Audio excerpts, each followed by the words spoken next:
আসসালামু আলাইকুম। আপনাদের জন্য অনেক দিন কোনো ভিডিও করা হয় না।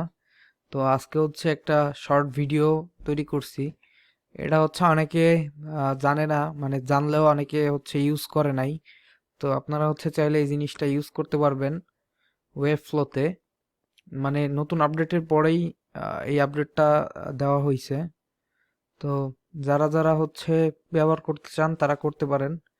যেমন আপনাদের এই যে আগে এইটা ছিল সেন্টার অ্যালাইন, মানে সেন্টারে ছিল, মিডিলে ছিল। এই জিনিসটা এখন আপনাদের এইখানে থাকবে নিচে, যে বটমে পাবেন আপনারা, এই যে নিচে এইখানে থাকবে। তো এই জিনিসটা নিচে থাকলে আমাদের ক্ষেত্রে কাজ করতে অনেক সমস্যা হয়। তো আপনারা কি করবেন, এটা এই উপরে আনতে পারবেন। সিম্পলি কি করবেন, এইখানে ক্লিক করে জাস্ট এই যে টুল বার, এটা বটম করা থাকে, জাস্ট টপ করে দিবেন। টপ করে দিলে দেখবেন এটা উপরে। দেখবেন কাজের ক্ষেত্রে অনেক ইউজফুল জিনিসটা। কারণ নিচে আপনি মাউস নিয়ে এইটাকে আহ, আর কি ডিভাইসগুলো চেঞ্জ করতে গেলে অনেক সময় কষ্ট হয়। তো এই জিনিসটা উপর থেকে খুব ইজিলি করা যায়। আহ, এবং আমরা আগে এই সেন্টারে ছিল, আমরা এটা খুব দ্রুত করতে পারতাম।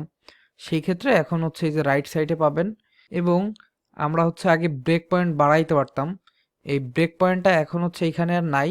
আগে এখান থেকে বাড়াইতে পারতাম, বাট এখন এই যে ডেস্কটপ বেস ব্রেক পয়েন্ট, এখানে ক্লিক করে নিচে এই যে এখানে ডিফল্ট চারটা থাকে, অ্যাড লার্জ ব্রেক পয়েন্ট, এইটাতে ক্লিক করলে মানে হোভার করলেও দেখবেন এইখানে এই যে বাকি তিনটা আসতেছে।